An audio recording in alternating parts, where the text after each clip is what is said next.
what's stronger, my love of Kat Dennings or my hate for Tim Allen? And unfortunately, the Yeah, jury's went out. I'm at the point where if I saw a Buzz Lightyear, I would beat that thing to death with a hammer.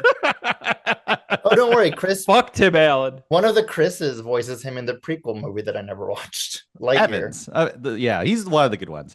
Well, that was an episode of Queenie Out with Jorge, and let's start the episode. Click. Remember that record that you bought me like 2 years ago? Well, I just remembered that it's sitting in the closet. So I called you up just to tell you I've been meaning to listen to that. I've been meaning to listen to that. Why don't you come over and talk about it? Ooh, ooh, ooh.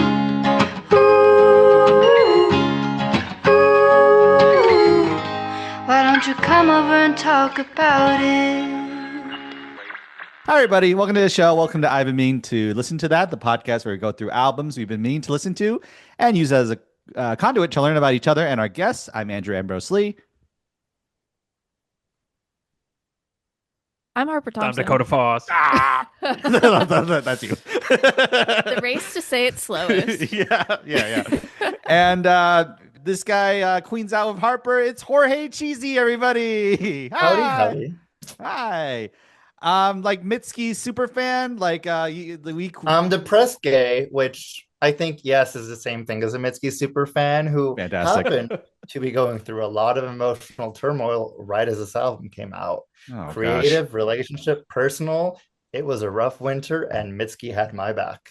Oh, fantastic. Yeah. Well, not the part of like the bad things happening to you, but like you sharing. Does Mitski have your back, or is Mitski the one causing these issues? No, she has my back. The best way to describe Mitski is my best friend got me into her, and he's a Mitski super fan. He once made a shirt for her concert that just said, "I'd bought him for Mitski."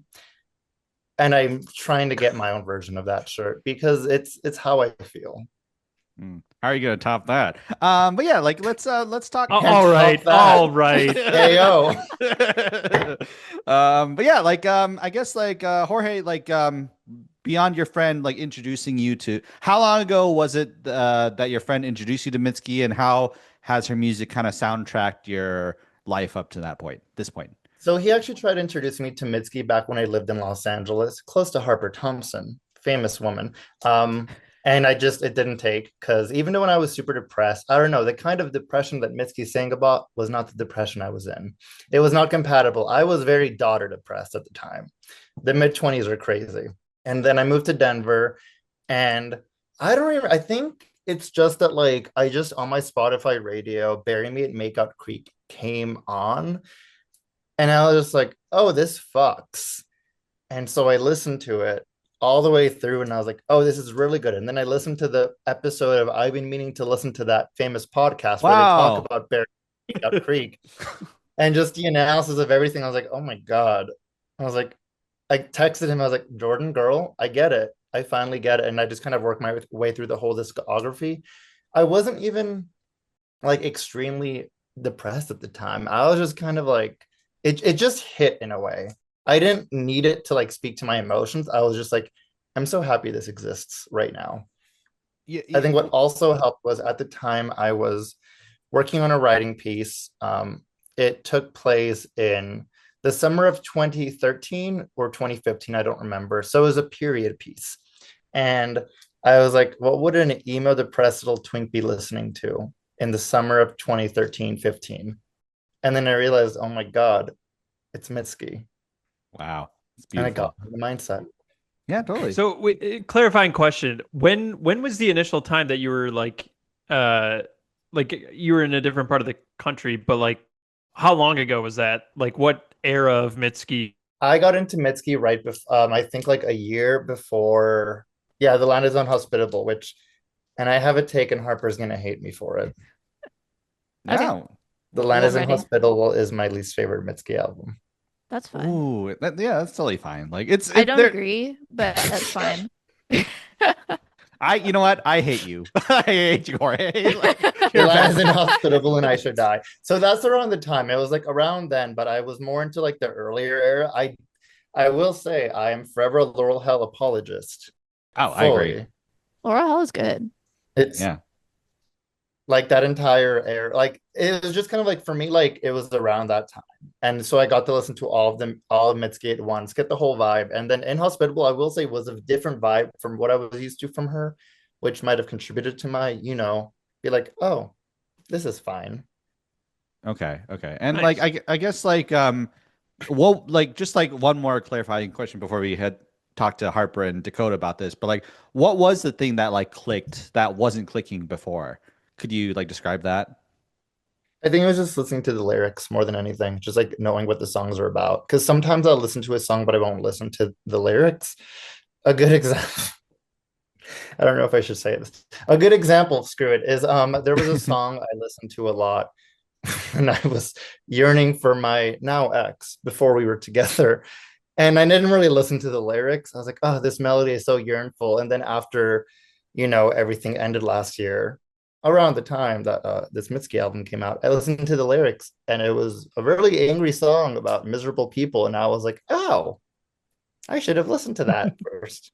You also didn't live in Colorado yet. You went from sunny California to That You could know. also be it. Because since I moved here, I've gone a lot more into like folk and slower music or sad lesbian music, as everyone at my job calls it. Wow. Wow.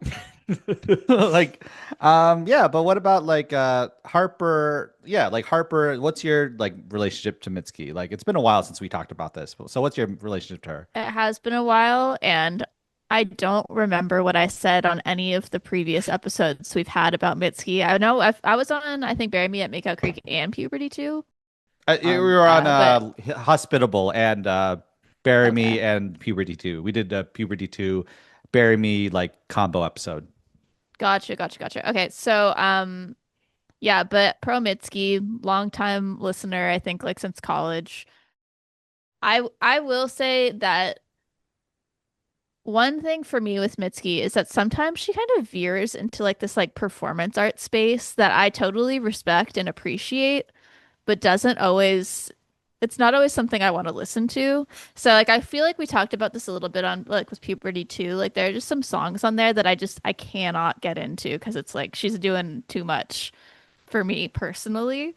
Mhm. But I get it. It's just not always for me. But I overall I'm a Mitski fan, and I really like Laurel Hell. I really like Bury Me at Makeout Creek, and I do also like The Land Is Inhospitable and Be the Cowboy. So that's like 4 out of 6. Wow. Did you watch Mitski when she was touring for Land is Inhospitable? I did, yeah. Did you did you also get her pup play moment when I think it was I Bet on Disney's Dog Yeah, and she yeah, crawled yeah, yeah. around the stage wagging her. Incredible. I still think about it to this day. Along with Yeah. her country hoedown version of I Don't Smoke. I don't like Honestly, that you're one. mine. I don't like that one, but I um love that one. That was great. I was like, Hoedown Throwdown has a competitor. yeah, like I think like in this like the land is inhospitable in this era, she's kind of like willing to embrace being like kind of corny and clownish with like kind of her performance art. Like she's like she was like taking herself very seriously, which like her art is very serious, but like she's like now revisiting her old work with like doing like kind of like literal like clown work in her performance art, like in her performances and like kind of making her facial expressions be huge and silly at the same time in a way that she's embraced. Like, I think that's fascinating. But what about you, She's Dakota? just a dad, and she's just a dad sometimes. Like she'll just be like, okie dokie, anyways, on to the next song, and then sing last words of a shooting star. Mm-hmm. It's a good song. Wow. I think like yeah, we should call her daddy now instead of like mother. I'm not opposed. I'd rather call Mitski daddy than Alex Cooper. That's for sure. What about you, Dakota? What's your relationship to Mitski? I don't think I know this about you. Yeah, so I was super into Adventure Time when that was airing, and there was an episode where like the fandom made a big deal about this because I think it was the first time that they brought in like Rebecca Sugar was the music director for Adventure Time. Like they made a lot of really great original songs for the show, but there was one episode where Marceline, like the vampire queen character, she actually sings a Mitski song, and people were like freaking out because it was like the first time an outside song was like part of the show. So I was like, whoa, what's the deal with this Mitski uh, going on here? So I checked her out, and I really dug it. I kind of like filed it in the back of my mind. Like I really dug Puberty 2, which stupidly I was like, I remember searching the internet because I'm like, where's Puberty 1? Um, dumb on my No, part, no, that's which good. not That's a good bit. I love it. it's not the first time that I've done that before. Like there's another band called Andrew Jackson Jihad, and they put I out love AJJ. yeah, love AJJ. When they put out the Bible 2, I was like, where's the Bible 1? So I never learned my lessons. But it wasn't until Be the Cowboy where I think that was kind of like her breakthrough, like a little bit. She had some songs like Pop Off, but I think that Be the Cowboy was really like kind of this cementing force with her in the indie scene. And I think since Be the Cowboy, like I've kind of been in and in and out of the Mitski train a little bit. Like I always check out what she's putting out at no fault of her own, because she's such like a titanic creative force that kind of kicked off this like complete tidal wave of sad indie girl music. But there's just so much of that sound out there now that like just frankly isn't good, and it's kind of unfortunately given me a lot of ear fatigue for this kind of thing. But like whenever I actually sit down and listen to Mitski, I'm like, yeah, like she is just so head and shoulders above most people who try to tackle like this territory that it really is unfair to like lump her in, and unfortunate that like, you know, all these people want a piece of the Mitski pie and just like can't quite pull it off. I don't know if I actually sat down with The Land Is Inhospitable and So Am I. I wasn't like crazy about Laurel Hell though. But like that brings us to this one. We'll and revisit like, it one day. Yeah. yeah. I have been meaning to listen to that. When you're stuck at a dead yeah, end job, it hits. Yeah. for sure. Yeah, I mean, like, you know, like you alluded to earlier, like if you're sad, this stuff, it feels good. Yeah. I'll just go through mine really quickly. Like I just it just came across nobody came across my YouTube algorithm. Like I was just like, who's this? And I clicked the video, and the video was awesome, and it was like so weird and cool, and the hook is so infectious, and it was also like the subject matter was like so sad and depressing, but in a way that was like an earworm too. Like so I was like really impressed by like how she was able to like make something like so like this sadness and like this despondency like so earwormy. I was like very impressed by that. I saw her live on the Be the Cowboy tour. Then I saw her live during in the Pitchfork. Yeah, I saw her live Pitchfork headlining the Laurel Hell thing. So I was just like, I like her whenever she comes up, but like she wasn't like my artist. And then when The Land Is Inhospitable like really, really moved me, and really, really, I think because like a lot of her music was like about trying to like navigate the world as like an Asian American person, and like not feeling kind of rootless in a way. Like her music like all at once hit me as like this is like one of my primary artists. And then like when Land Is Inhospitable hit, it was really exciting because it was like really great to see her in like a better place, in like a more peaceful place, and like, you know, making music that was like about making it through the Rubicon of depression, and like kind of like being at a more level place. And I was just like, whenever I analyze Mitski, I feel like I'm in my bag of just like there's so much here. Like the lyrics are very simple, but like it's not always like one to one, like this means this, like there, and like it's intertextual, like in the way I love, like it, like all the albums kind of reference each other, and kind of like a lot of the songs are skeleton keys to different songs. And yeah, I just like really Mitski's great. So I do want to quickly just mention that the song that Dakota mentioned that was in Adventure Time was Francis Forever from Barry Me At Makeout Creek. Should Oh, anyone question that or wonder which song was covered? And it was a fire cover. wow. It was a great scene. I mean, anything with Marceline, I'm there. The only Wow. person who could make good music for Adventure Time that is not Becky Sucrose is Mitski. Wow. No, Wow. Rebecca Sugar made plenty of great tunes for Adventure Time. You I think know. Becky, Becky that's a Becky joke. Becky Sucrose? God damn. God. All right. Well, yeah, let's talk about this album. Like, let's talk about like the lead up to this album. So this album was felt a little muted in its in its lead up to me. It felt like she did a few like preview videos.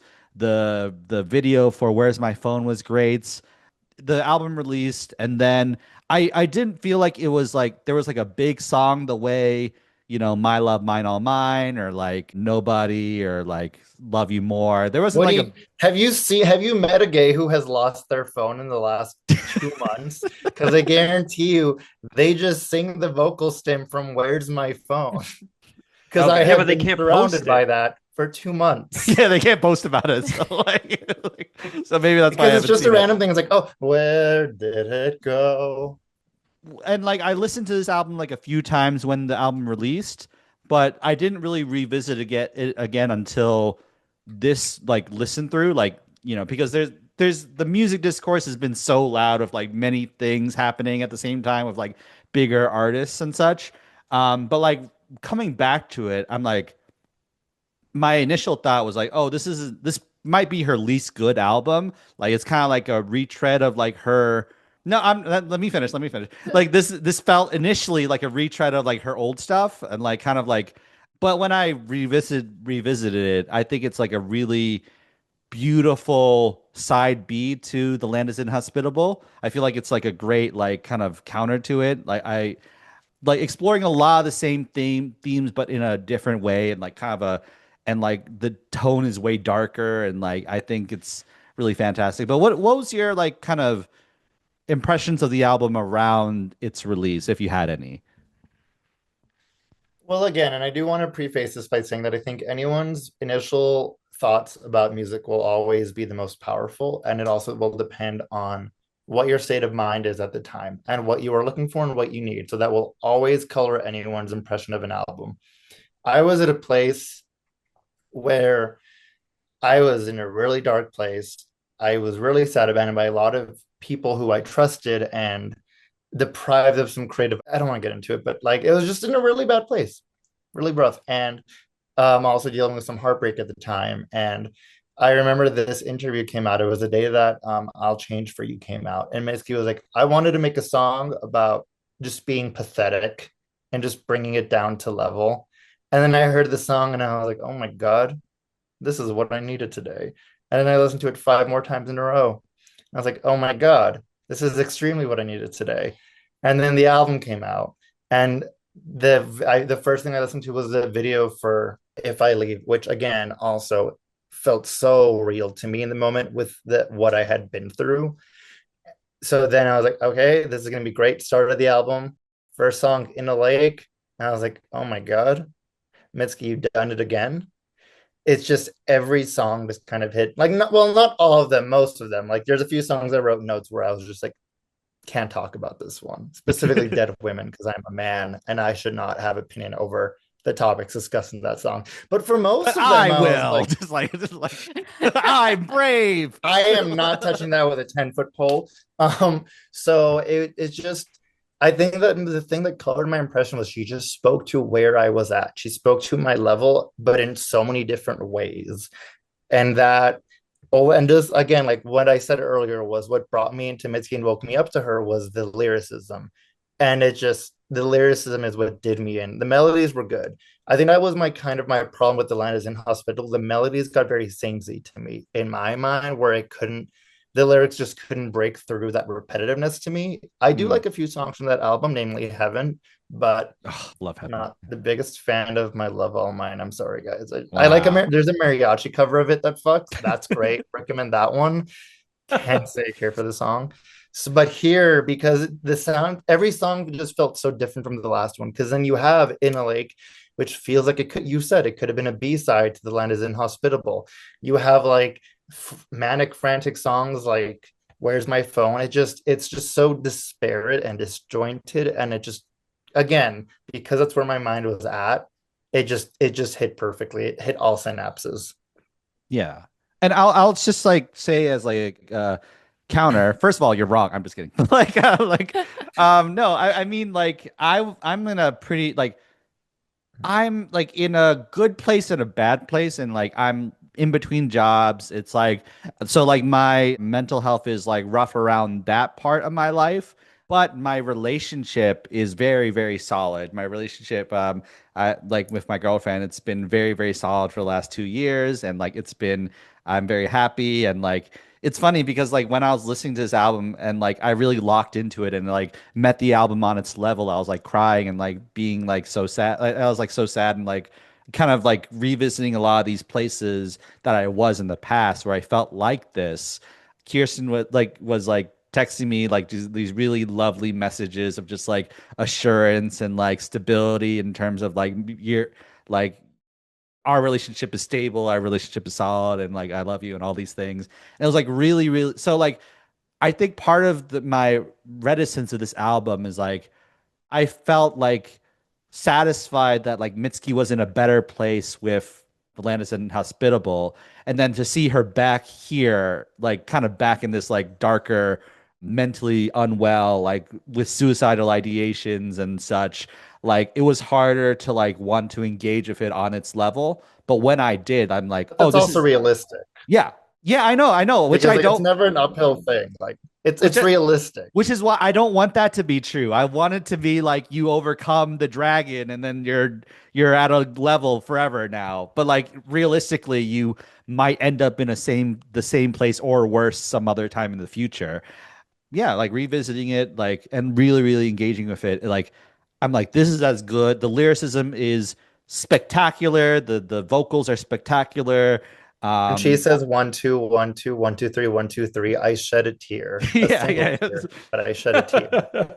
In that song, like she says 6 7, and then like she like, I and then am I'm fully going to, if I ever have a child, I'm gonna play them that song to teach them how to count. wow, I just think it's They're so funny. they're gonna be really confused, like when it's just 1 2 3 4 and not repeating. yeah, yeah, Yeah, then but the that's when you bit. play 1 2 3 4 by Feist because she gets to 5 6 7 8 and that wow, yeah, yeah, yeah, Right. This is yeah. teaching children Throw to throw a count using monkey wrench at ERs. him. So yeah, like that's like but Dakota and Harper, what about you guys? Like what's your did you have any like kind of reaction to the rollout and like the actual album releasing at the time? I've been at a spot with music in general this year, kind of feeling disconnected from new releases and not like I go through phases with like how I consume music, and when I'm really tapped in, it's like I'll wake up Friday morning or even Thursday afternoon, I'll like set my VPN to New Zealand or Australia and just like rip through a bunch of That's albums that are smart. coming out that day, and check like album of the year, like get a sense of what's coming out and everything. But I've just been pretty fatigued with music in general and been in more of like a podcast space. So like this album, when it initially dropped, like really kind of like came and went for me, especially like I think I had like Laurel Hell in my mind and how kind of like lukewarm I was on that, and then realized that I missed an entire Mitski album somehow with Inhospitable.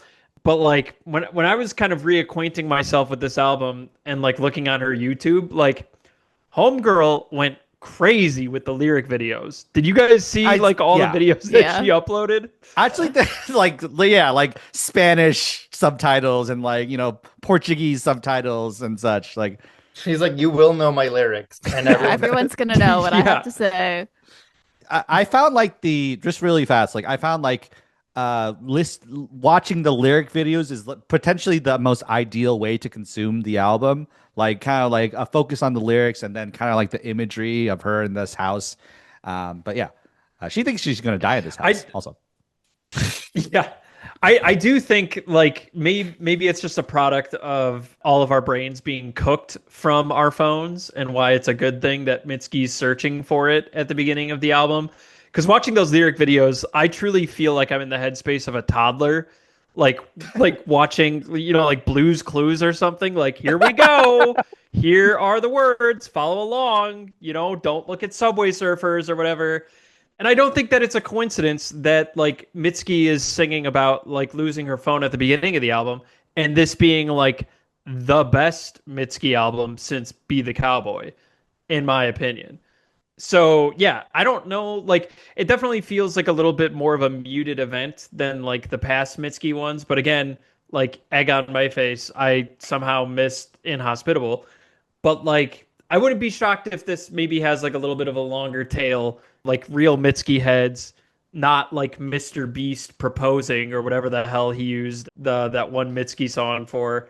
Mr. Um, Beast used a Mitski song. I'm sure it was My Love Is Mine on Mine because that was like yeah, just the most yeah, TikTok he song. oh used that. I no. actively Yeah, hate that, and I'm sure sorry, Mitski hated sorry that. everybody to taint that song for you, but yeah, Mr. Beast used it. It's cooked, He's literally about to taint the broiled. season of Survivor. Can you stop doing things?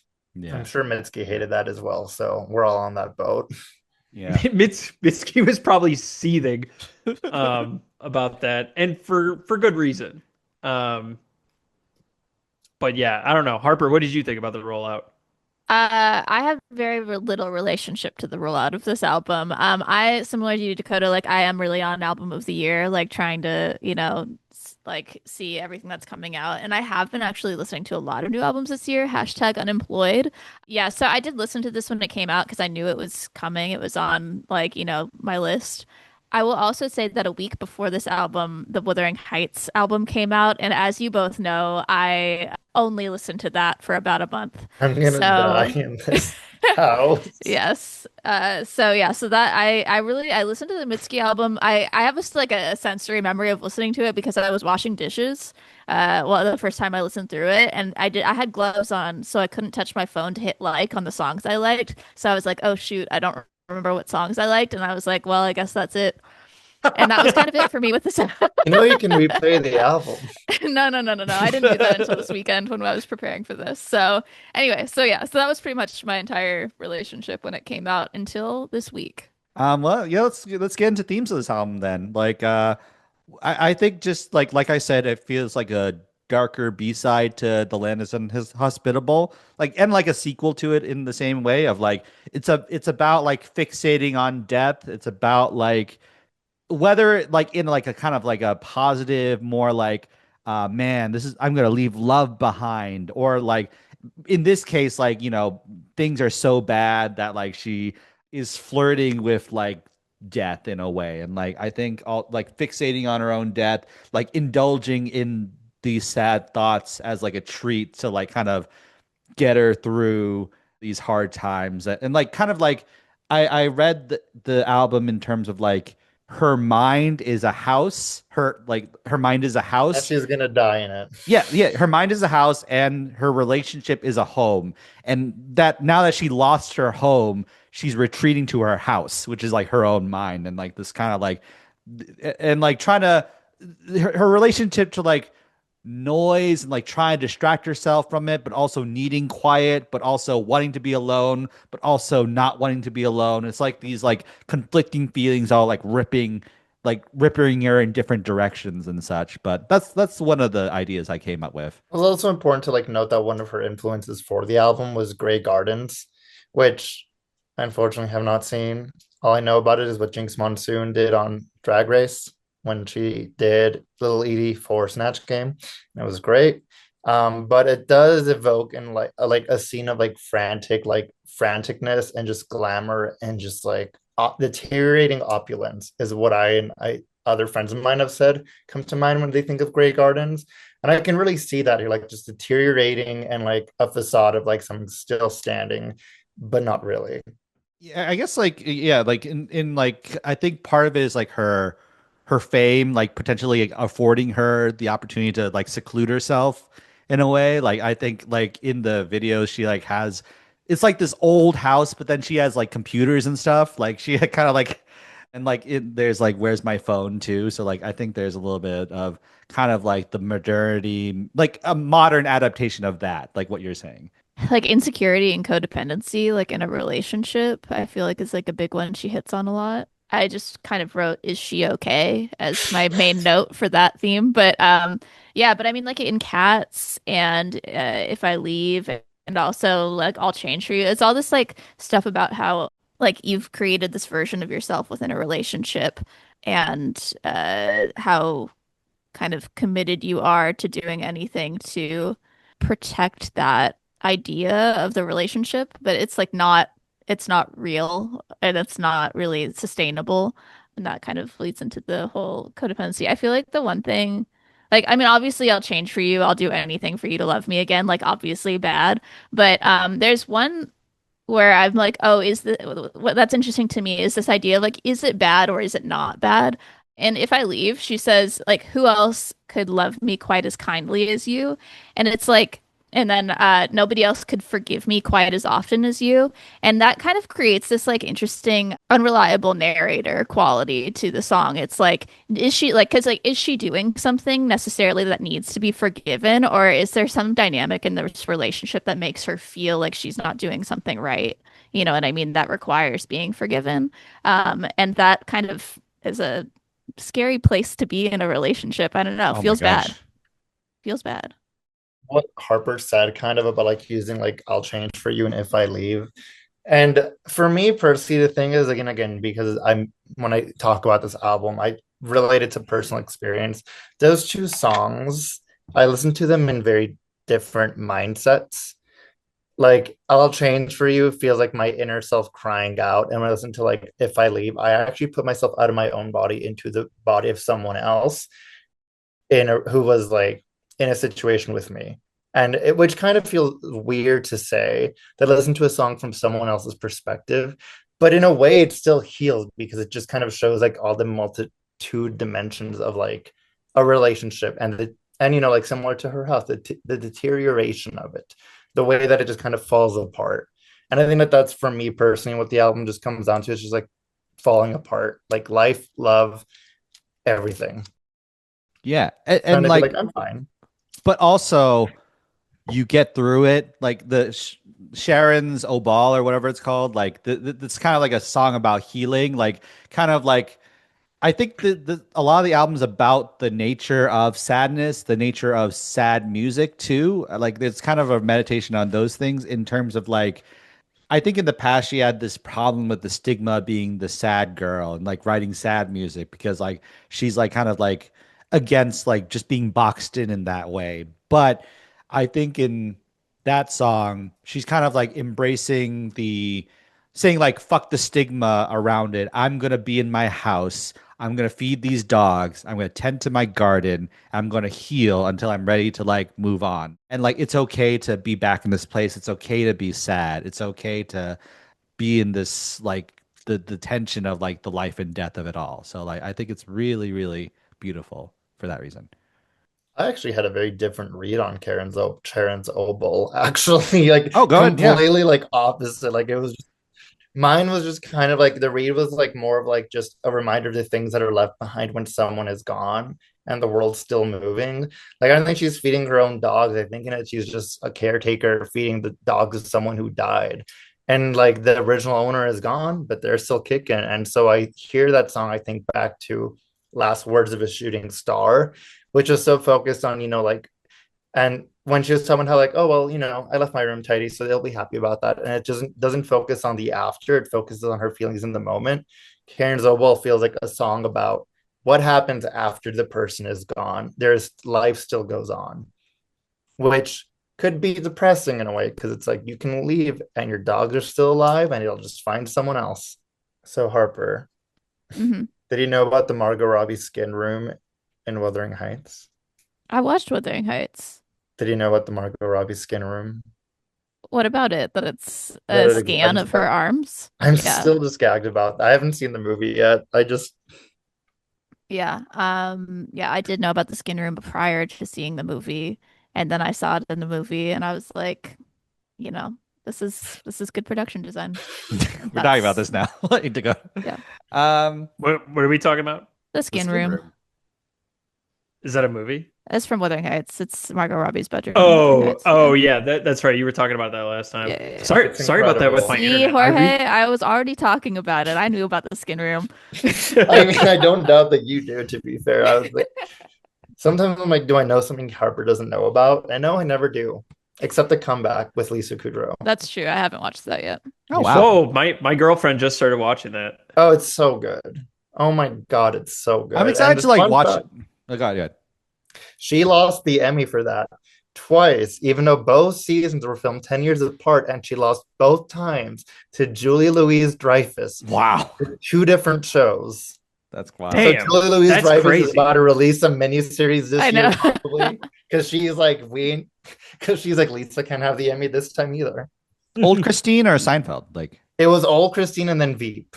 She won an Emmy for Old Christina. I mean, I like that. I do like that show, Uh-huh. but I cannot believe that she won an Emmy for They're that. new adventures. I'm so certain about this. Please hold, because like I That's was like so looking this up. funny. I was like, I feel so bad for Lisa Kudrow.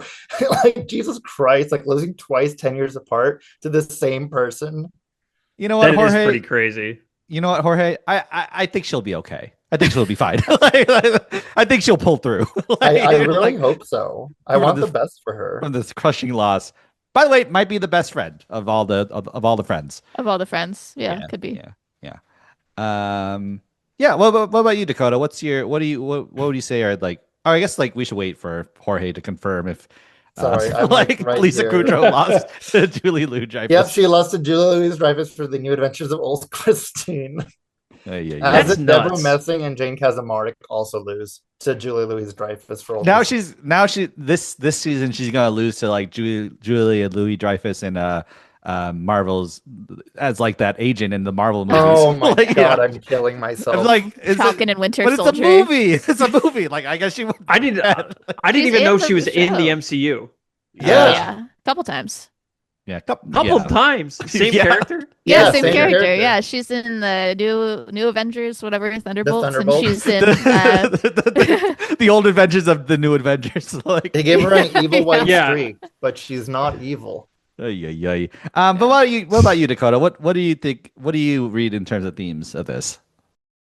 Yeah, I mean, I think that like there's a lot of trying to like gather my thoughts and think of the right way to say this, but like this album tackles a lot of feelings that are sad, obviously, but they're just so much more like fully lived in and layered levels of sad that I think is what puts like a lot of her peers to shame, like in this space. Like a lot of like the artists that are coming out of the woodwork to like do this on, push this sort of sound on like TikTok, like often within this genre, I find that there's just so much like surface level, like I'm sad, and like that's really boring because I'm 34 and I've heard that a billion times. But like the things that Mitski gets into on this album that are like, I want to take care of dead people's cats because there's a million different reasons and things that says about like me and them and the cats, and like, just the imagery of her being this house and being inside this house and it kind of like degrading over time and kind of like reaching that station in life where maybe things aren't feeling so like new and intimidating like that, but you're just feeling this like omnipresent degradation, like feeling in your life and society and everything, and like kind of how they interlock. And with how this year is gone, like it definitely is pretty relatable, even if you're not taking like even me, being like a dude, like yeah, dudes can listen to Mitski too.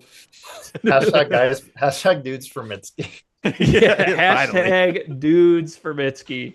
But I actually think that like the way that like Mitski kind of goes about this album really, and through repeated listens, like really kind of brought me back on board with my enthusiasm for her and her music. Maybe like Jorge said, like maybe it's just where I'm at in life, but like I live with my girlfriend, like I'm employed, like things Wow. are like pretty okay in those senses, but like like you know, like Mitski, things can kind of come back around, and you're just like, fuck. Like there's a lot of shit going on within and outside of the world, and I think that she does like a really good job in this album, kind of like capturing that and just trying to put like a name and a shape to a lot of it. I do think that like the I think it was like Fantano's review of the album. Like there does seem to be a little bit of like an anticlimactic feel to it, and like you know like a lack of a bow to the album that makes me like want a little more for the album. Not saying that you know the last song is bad or anything.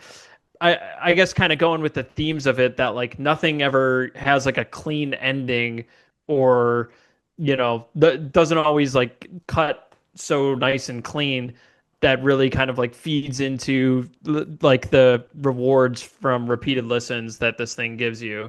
So I don't know, that the like a whole lot of like gobbledygook, I guess, that like I appreciate that, like even though she is singing about a lot of the same things that she's always sang about, like she's still finding new and unique angles to come at these things from, that like feel fresh even in a much more crowded landscape than when she initially came onto the scene.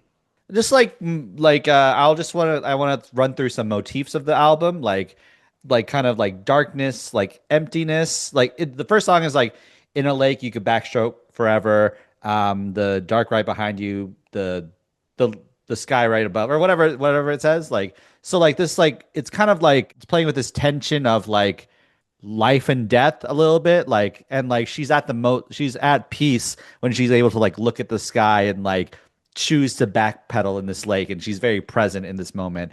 So like I think there's like cats, the cat imagery is like, I view it as like a love that's like kind of like not, you can't like force a cat to love you, basically. It's like and like I also read it as like a sign of domesticity, like a millennial sort of like a signifier of like millennial love, like crazy cat ladies, like the couples adopt cats together, and like if they break up, then like one person takes the cats. Dogs, I kind of read as like she has a few dog metaphors in like her discography, like as like these kind of like pathetic, needy beings that like are like crave love, and like sometimes she's the dog, sometimes like the men she's dating are dogs. Sharon's Obal is like kind of like plays with that theme a little bit. One of the things that I really appreciate about her lyricism is like she does take her feelings on like love and connection, and rather than like humanizing things, she's taking like her feelings with herself and other people and like attaching it to like love of pets and animals, and kind of like describing it as a more of like a primal, like universal connection than like you know just typical like romantic love, and kind of gets into like the nitty gritty of that. And she does such a good job of that here, going back and forth between, you know, like you said, the dogs and the cats, and like The sky in the feeding, dark. Yeah.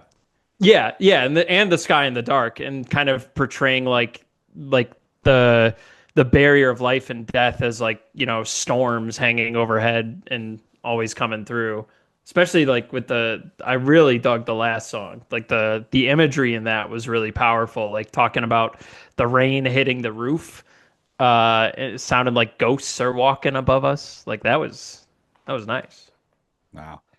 Yeah, let's go through some highlight and low light songs right after this break. Click. Hey guys, if you're enjoying the episode, please consider subscribing to our I've Been Meaning to Listen to That Patreon, where for $2.99 a month, you get access to our I've Been Meaning to Watch That bonus podcast feed, where we cover movie musicals, we cover concert films, we cover musician biopics, and it's just a great time with our co-host Stephanie Senior, and it's all just for $2.99 a month. So please consider subscribing, supporting the show. We really love doing the show, so it'd be greatly appreciated. Okay, love you. Bye. So let's go through some highlight songs. What's a Jorge, what's a highlight song from this album? Oh What my really God, spoke to every you? song. Let's talk well, I guess let's start with Where's My Phone, since that was the first one that came out. And it's just so good. The frantic nature of it, the pacing of it. Like I literally said earlier, it created a vocal stim for so many of my days.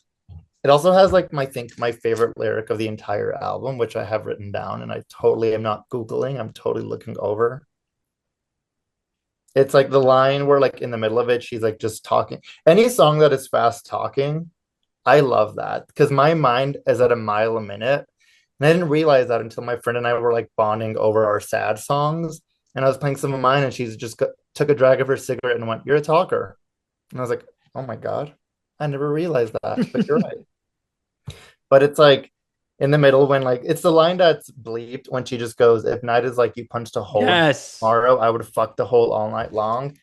Her mind, her goddamn mind. Like I had the same exact thought when I first heard that line. Like at first I didn't hear the line because I was walking and I just heard the bleep and I thought that that was the like and still do think that that is the funniest goddamn It's thing. so good because it draws your attention to it because we're just used to cursing. And I'm like, "Okay, Mitski, we're bleeping now. This is for kids." Yeah, and then you go back and you read the line and you are truly like, damn, she was spitting with that one. It's so good. Yeah. I think like the way like she's positioning herself, it's like kind of where she in a lake, she moves away from the small town into a big city where she's like surrounded by noise. And then like the noise is louder than the noise in her head. And then where's my phone? Like the thing that distracts her from her own mind. Like she can't find it, and like she's like frantically trying to find it. And then the choir at the in the middle of the song is like, oh shit, here come the dark thoughts again. That's how I felt like listening to it. It's a good representation of just being alive. Yeah, exactly. Um, I really love that bridge where there's the ba ba ba, Uh, ba, that part because Yeah. I feel like kind of going back to that imagery of like her mind being like this kind of haunted house or something. Like it's like the spooky little ghost children, or like or this the emptiness, something haunting this house in her mind. I think I really like that part. and like I guess like just a big like kind of overarching idea, like which lends to Harper's "Is she okay?" idea is like I think she fantasizes about death because there's like a numbness and an emptiness to it that she doesn't have to deal with like the pain and the ups and downs, the roller coasters of being alive and such, and like constantly feeling violated, constantly having her privacy invaded and stuff. And so like when she says like I wish like my head was clear, was like empty like a clear glass or something like that. She just like wants to feel like numb and nothingness, like, and like that's why death is like appealing to her in a way. So I think the moral with Mitski, this album is no, she is not okay, but she will be. And I think that's just like if you take all of Mitski discography, it's all ups and downs, which is life, to be fair. And I wanted to say that earlier when you were mentioning how it felt sad because you're like, "Oh, she's in such a good place and the land is inhospitable." And now oh, we're back to the depression. I see.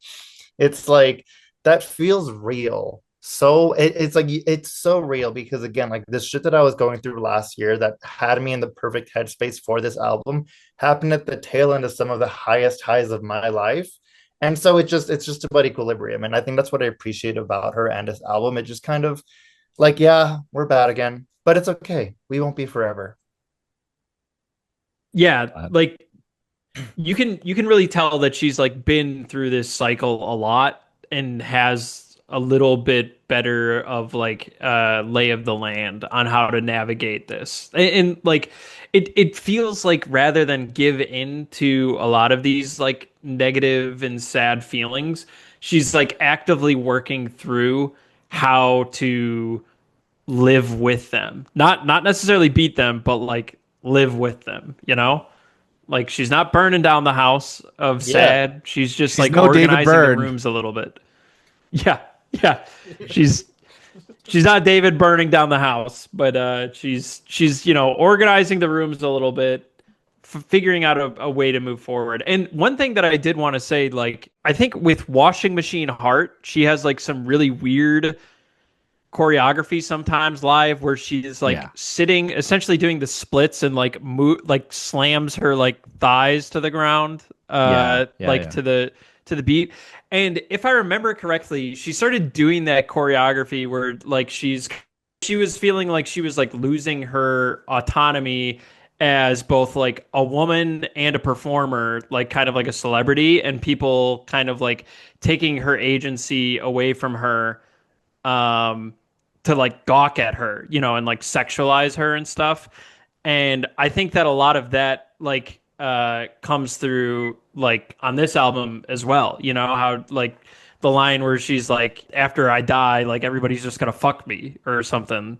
And just like that feeling of either disassociating or dying, kind of being like a way out of like feeling like you're invaded upon and all this stuff.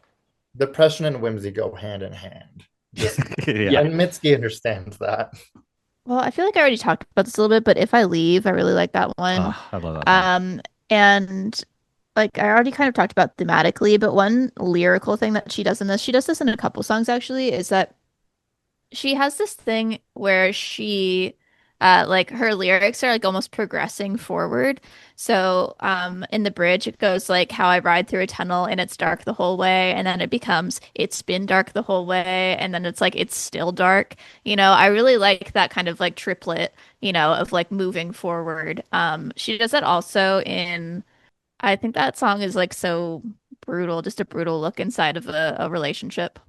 Yeah. And yeah.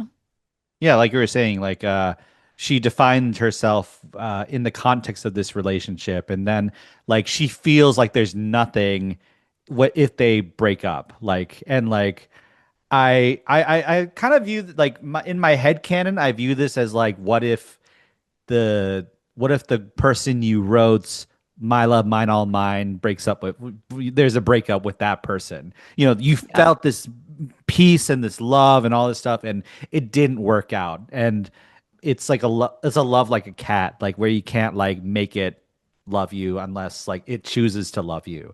And I think it's a great, the song's so good, especially that bridge. Yeah. Yeah.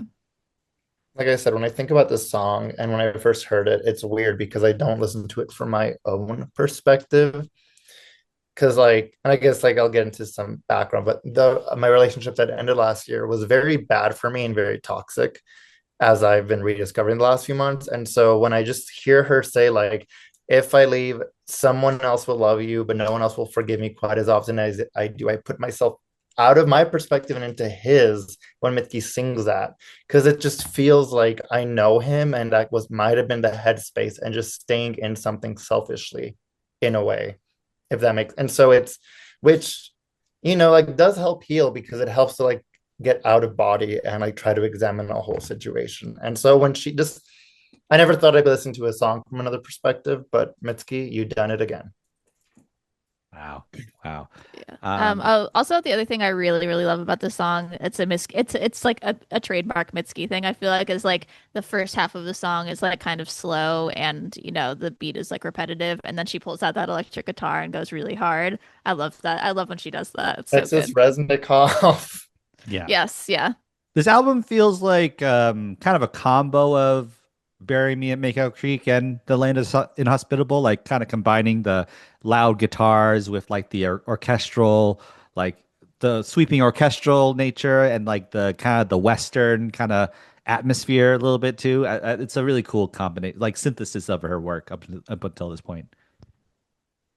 I would agree with that, because then one of the other songs on the album, like some of the songs feel like direct sequels to Makeout Creek, because I mentioned Last Words of a Shooting Star a bit when it came to Karen's Oval. But then when like there's, what's that other one about suicide? There's multiple ones about Dead suicide. Woman, like then there's like Not that no, because I'm not talking about Dead Women. Instead of Here's another one like that. Instead of Here, that's the one. That one felt to me like very like, oh, we're back here, Queen, welcome back. Ugh. Yeah. It's like Me and Mitski queening out on ideations. Yeah. Well, like speaking of queens, like she kind of portrays death as a woman, which is such a fascinating thing she does here, where like death is loving and nurturing, and like kind of like death herself is wondering why you would want to die when you're so young. Like she's kind of like, but she's like there if she like if she wanted to die. Like death is there if she wanted like death to take her away and like, away from this awful life and such. And like it's so yeah, like I've had like these ideations in the past and like even recently too. And it's just like it's so awful. And I think like when I look back on it, I'm like, oh wow, that's like like every day she has these thoughts, but she chooses life every day. She's like she chooses to keep swimming, backstroking in the lake. I think it's such a and yeah, like the fact that I've gone through everything I've gone through and I'm still alive and I'm still here and there's opportunities for joy, opportunities for gratitude, but there is comfort in just like wallowing in the sadness. There is and comfort and a need to wallow in the sadness sometimes and just like be in your house and like let it be messy and all these things. I think it's And just bringing it down to also the level you're at, which is what she does with I'll change for you. Like she's like, bring it down to a pathetic level. Because when you're in that state, you don't want the it gets better. You want someone make me feel seen when I'm in this dark place. I love how we're saying this is she's just smiling right behind you. Again, when you see her live, she will like act like a dad on a picnic and go like, "Okie dokie, kids, let's go to the next one," and then sing the most depressing lyrics you've ever. I love her so much. yeah. Oh my god, my friend did ketamine at Mitski, which was an insane combination, but I did not tell him not to. Oh my god. That sounds like a terrifying experience. When you bring a straight guy to Mitski, it's gonna happen. I don't know what to tell you. Oh my gosh. Yeah, like Now I'm worried if I ever see her. Like, am I just gonna fall into a K-hole? If there's ever a time, it's with Mitski, honey. Yeah, Wow. yeah. Well, you know, like get she you through says in if she like she says in "Where's My Phone?" Like you fall in the K-hole, then you fuck the hole all night.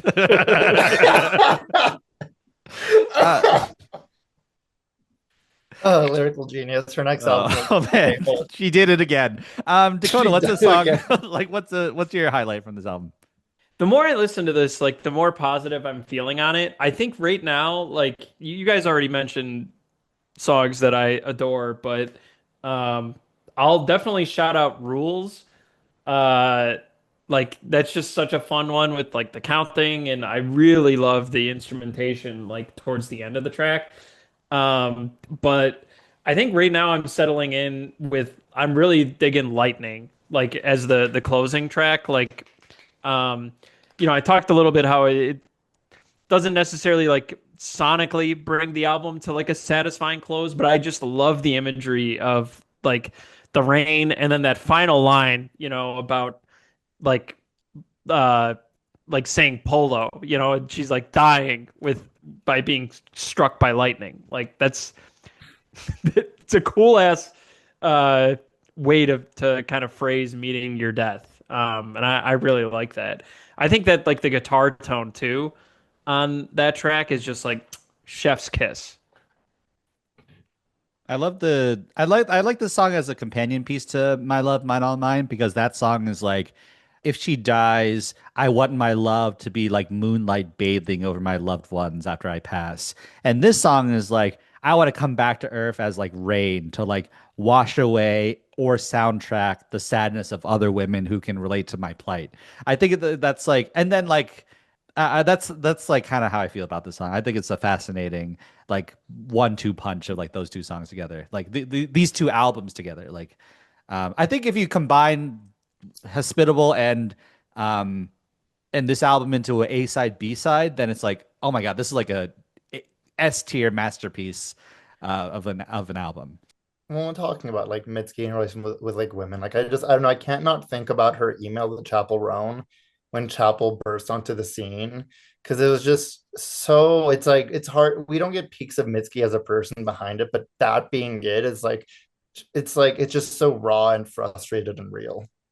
Any other highlights? Any other songs you want to shout out? It's all good. It's all pretty fantastic. But I like the lyric, I could never live in a small town. I made too many mistakes because then I moved to a small town and made too many mistakes. And she's so real. uh, yeah. Well, yeah. Like, what are some of your favorite lyrics? I guess so that's another way we could like kind of approach it. Like, what are some of your favorite lyrics? There's one more in, let me find it. There's one in Cats that really gets me. Mr. Mistopheles. Yeah, I like the part where she started singing "Memory." Yeah.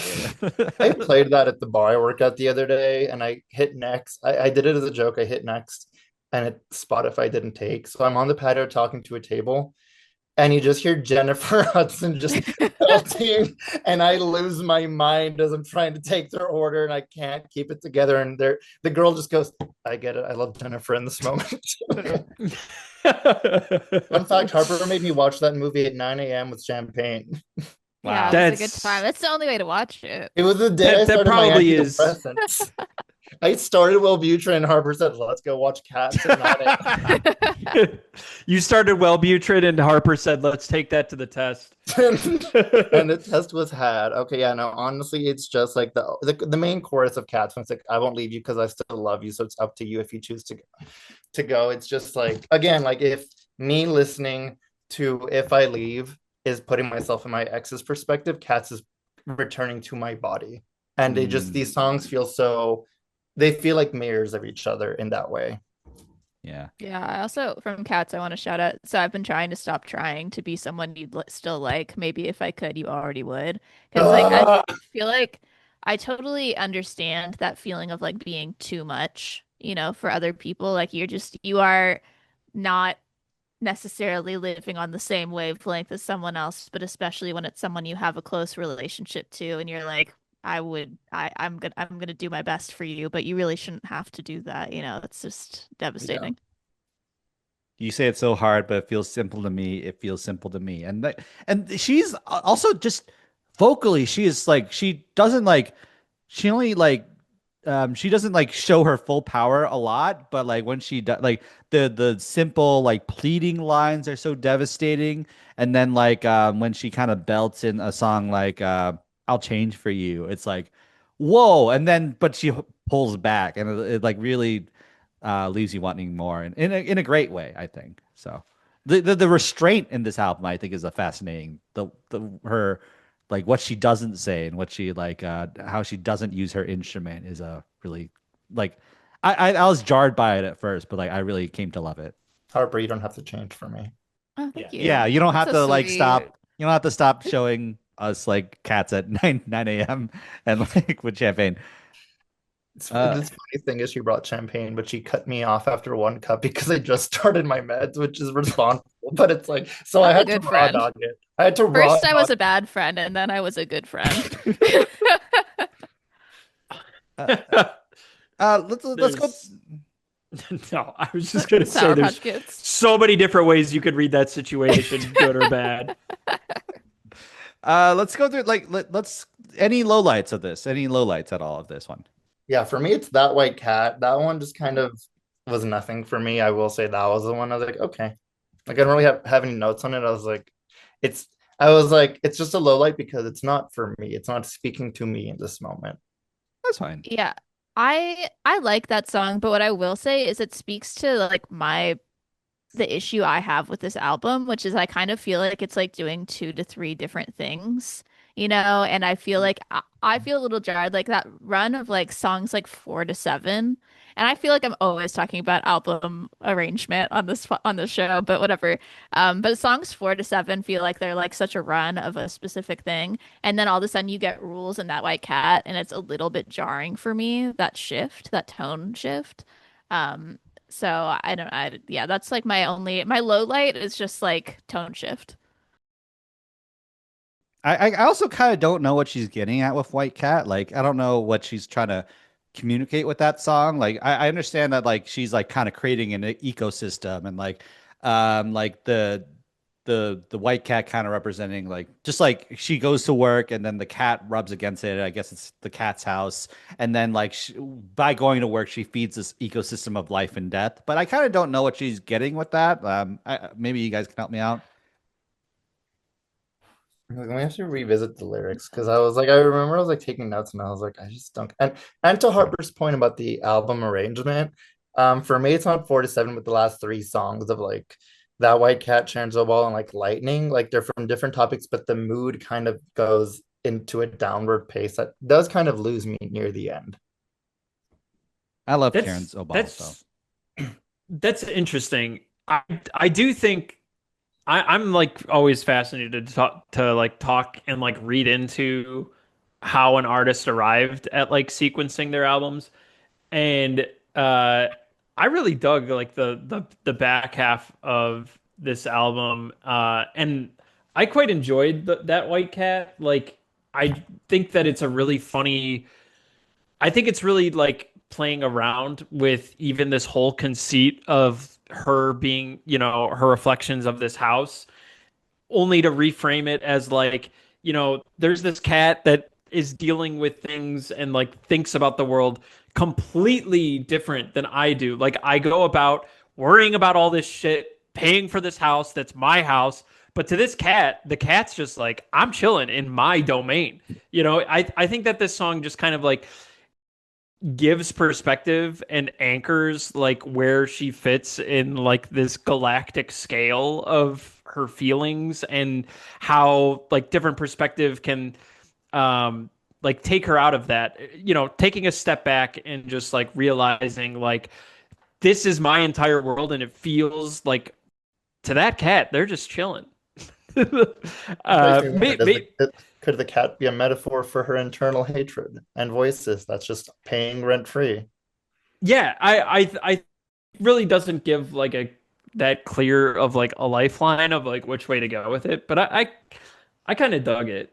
And, Um, and also that's what I like about her lyrics too, is just like the lyrics are simple, but you can interpret them in so many ways. And like there's you're not I don't think you can be wrong about like the way you interpret the lyrics. Like they're like, or maybe you could, but like in like a bad faith way. But like us, like just try to like like analyze it like honestly and such. I think it's valid the way the different perspectives were coming at it and such. So I wasn't too crazy about the second to last song though, Karen's Obel. I love that song.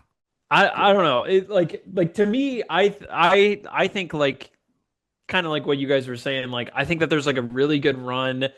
Things definitely change up like with rules. Rules and White Cat, I feel like are a nice like 1-2. And then I really like A Lightning, nice but 1 2 1 2 1 2 3 1 2 3. exactly. But I just feel like I kind of feel like Karen's Obel is just kind of like I don't know. I feel like it's just kind of like out there.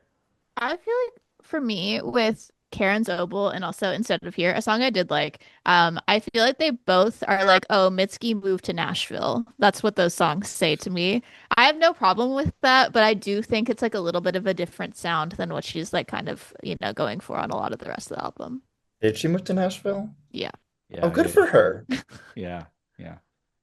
Yeah, I already said this, but I just like I like Karen's Obol is like to me the resolution song of the album. It was just like fuck the stigma. I'm gonna live in my house, go to work, tend my car, and like heal, like and just like be and like weather the storm of this sadness, And like I think it's like there's a beauty and nobility and to that, instead of like viewing it as like, oh fuck, I'm back here, I'm fucked. I kind of that's how I view the song. Just straight observations. Any stray observations? Like anything we haven't said? I last night watched A Woman Under the Influence for the first time. I hadn't seen that movie before, and I feel like because I watched that yesterday, and then I listened to this album today. I was thinking a lot about this album in the context of that movie, which is like, have you guys seen it? No. It's really good. It's really intense, but it's about this relationship between this husband and wife, and she uh man, it's like hard to even explain, but they have like it gets she's not well, but also he is not great, but also not. It's very complicated what's going on in their relationship, and they have kids, and he ends up like committing her. But Who stars in it? it's Gina Rollins and Peter Falk. It's a Cassavetes movie. But just to like, I feel like all of the stuff we were talking about like, codependency in a relationship where people are perceiving things differently. There's a lot in that movie as well about like, not being totally clear on what's going on or like not experiencing the same things in the same way as other people in the movie. I feel like they actually work really well together. Woodwreck. Yeah. Honestly, we'll be taking you up on that. I need to get my movie night list going again. Also, like, just like a fun thing I did last time for our last Mitski review, I synced up the album with Pearl, like, it's just like, and The like movie played Pearl? it, yeah, and I synced it on a loop, and like it really worked with the movie, like it really worked, and like the scene where like she's dancing with the scarecrow and like starts making out with it, like pairs with like Nobody, like, and it's like really, really, really good. You're about That's to fun. you're giving you're I'm doing this on my day off tomorrow now. Yeah, yeah, yeah, yeah, Like yeah. fully. If I had one more stray thought myself, it would just be like speaking earlier to how you said this is a combination of like Barry Makeout Creek and The Land of is Inhospitable. So in case anyone's like, Jorge, how can you love this album if it's half The Land is Inhospitable and you don't like that album? Well, it's because just like ska music, I can only do ska 5 minutes a year. It's boring very fast. It's like, oh, this hits, and then you're like, oh, it's trumpets, and then you move on. And for me, like the Western sound of the land is inhospitable, drags for me. But when it's used here, it's used so like on point and like perfectly that it hits for me every single time. Like starting off with In a Lake and then going straight into a different sound. That's I think what does it for me. It works so well because it's so eclectic, which goes back into kind of the vibe of just the scatterbrained like degradation. Oh my God, I just love this album. Yeah. I'm not gonna lie, you could have given me 100 guesses on where you were gonna go. And I never would have said, here's the thing about Mitski. Like, ska music. I cannot be the first person to mention Mitski and ska in the same breath. I fully cannot. I can't be. Someone else must have. Now I want Ska Tune Network to like cover this, cover Mitski, and call it Mitska. Let's do that. Wow. That would be good. Okay, look, if Mitski can make a country version of I Don't Smoke, we can do a ska version of Townie, and it would hit. They could also just cover Francis Forever if they cover Cartoon Network songs. That's technically in the Adventure Time canon. So, Hey, I guess like I find this funny because she's been around this album very funny because she's been around for a while and like she's released albums and like the albums like we kind of by now we kind of know the shape of a Mitski album. Like what kind of what kind of songs are included in a Mitski album, like the subjects she talks about and like, and like I find this to be a really interesting like revisiting and reiteration of like her prior work, but like a deepening of the themes. Like In a Lake, I kind of view as a sequel to Carry Me Out.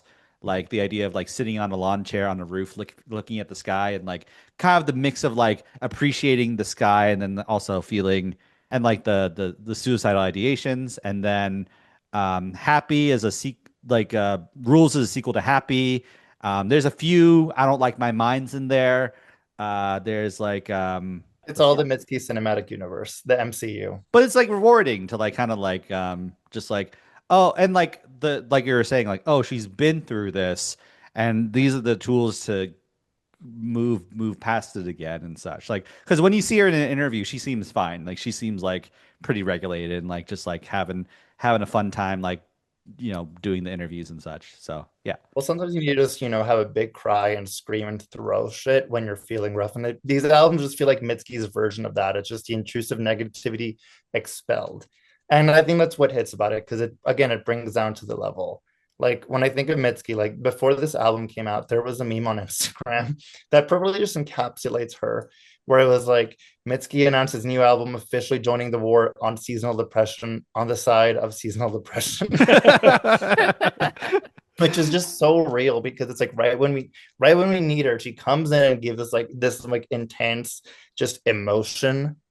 and then you just feel it and you move on. You feel it But it's for like 30 it's like a vaccine, just like Yeah. like more of the same to like help you combat, like strengthen you through it and like help you feel it. Mitski is the depression vaccine. Yeah. Yeah. It's somewhat like this album is almost like an exercise in like grounding yourself for these like huge emotions. I mean, even the title of the album is like nothing's gonna happen to me, or nothing's about to happen to me, like we're good. We've been here before, we'll be here again. Like this is just something that you gotta go through and acknowledge and live with it. Yeah, let's go through final thoughts and ratings. The way this works is we'll rate this album out of 10 with a fun metric at the end. Jorge, you've been an incredible guest. Like you just fit in really nicely and just Thank you. yeah, it was a delight to get to know you a little bit. But how would you rate the album? I'd give it a 9. A 9 on the Fontano scale, as you sent me. It's not perfect. I don't think it beats Bury Me at Makeout Creek, but Bury Me is like a 10 album for me. And this one it's the right, it was, if I didn't listen to it at the, when I was going through what I was going through, I might have a different score, but my perception will always be colored by that. And I can acknowledge that. And that makes it a 9 for me. Wow. I'm gonna give it 1, 2, 1, 2, 3, 1, 2, 3, 4, 5, 6, 7, 8, 9 out of 10. Like, yeah, I think it's like just, yeah, like on further inspection, it's as good as her best work. She's just like operating at like a tier, like just a quality threshold that's just like unreal. Like I don't think she has a bad album per se so far. It's certainly like I think it's a great reminder. I've been going through like these depressive cycles lately, and like it's a great reminder that it's okay to go through it, and it's you're gonna get through it, and like just because you feel this bad doesn't mean you're not gonna get out of it, and yeah, so like just like excellent songwriting, excellent musicality. So yeah, 9 out of 10. I liked it. I like all of the songs individually, but I don't necessarily love listening to all of them together. So I think I'll probably add a bunch to my liked songs, but not really revisit this album as a whole very Gotta much. take your rubber gloves off, It's playlist fodder. Yeah. So I'm gonna give it 8 out of 10 brands of soap sold in town.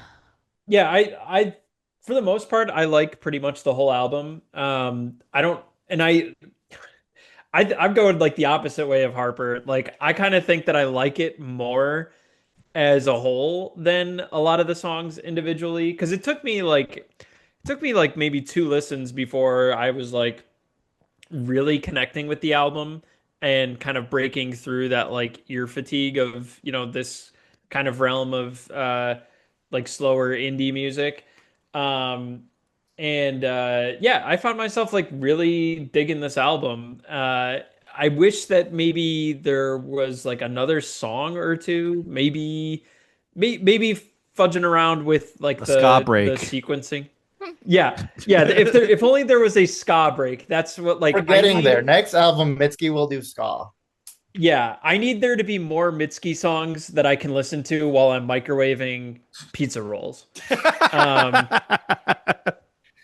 yeah, I really like this album. I wish that like I either the sequencing was different or like there was another song or two to kind of really help guide things along. But on the whole, I really dug it. I'm gonna give this 8 rules out of 10. Wow. Well, Yeah, now that I understand the grading scale, I'm going to revisit my score. I'm going to give it 9 minutes of ska music out of 10. fantastic. Yeah, like yeah. So Jorge, that was our episode on Nothing's About to Happen to Me, and something's about to happen to you, Jorge. A thumbs up. Good job. I really you. appreciate your appearance on the Thank show. you. Yeah. Anything you like to plug? Anything out there? Where can people follow you? All that such. Well, you can follow me at jorge.chisi. I'm a writer. I'm an author. That's about it. I'm just a guy who gets Oh, yeah. depressed sometimes. That's it. Yeah, He's yeah. just a little guy. He's just a little- I don't got any books coming out yet, but an animated series that I wrote is currently airing, so that's something. Yeah. What's the show? It's called Adventure Camp. It's an indie show on YouTube. It's based off Survivor. I'm not no longer no, I am no longer a part of the project, but the season that I wrote and got paid for is airing over the year, and it's fun seeing kids on TikTok handle it insanely. It's a very bizarre experiment, personally. Harper knows because she's been receiving messages about it nonstop. But it's some creative success. So until I That's get the my dream. Yeah. Just like kids on TikTok going insane over your work. Like that's the dream. I got pushed into the deep end of the don't read the comments kind Oh, of okay. like Oh no. exercise for writers. They're like, hey, instead of just Goodreads, what if it was just people sending death threats? Oh no, I'm sorry. No, not to me. Don't worry. Okay, okay, okay. Okay. Just But Fair. it is a tweets. very fun watch, and I would recommend check it out. Adventure Camp on YouTube. Yeah. Oh, fantastic. Very gay. Wow. Yeah. Well, Yeah. thank you for having me. Yeah. What's Jorge? What's final? You can follow me at Andrew Emerson Lee, Harper Harpering About, Dakota down underscore with underscore fun, Stanley at Snap a Sten, John at John Butts is here, Steph at Steph M Senior. Follow our Patreon. I've been meaning to watch that. We're gonna cover K-pop Demon Hunters. That's a lot of Oh, fun. hell yeah. So, yeah. And Jorge, any final sentiments before we head out? Well, sometimes you just want to cry, listen to Mitski and cry, and then listen to ska music for 5 minutes and then cry some more. Oh, Wow. let give a quick ska recommendation for the people. Probably Real Big Fish did the ska opening to the anime dub for Rave Master in the early 2000s. So probably that, because it's still stuck with Wow. me and I sing it sometimes. All right. Well, listen to that. Thanks so much, everybody. Have a good day. Click.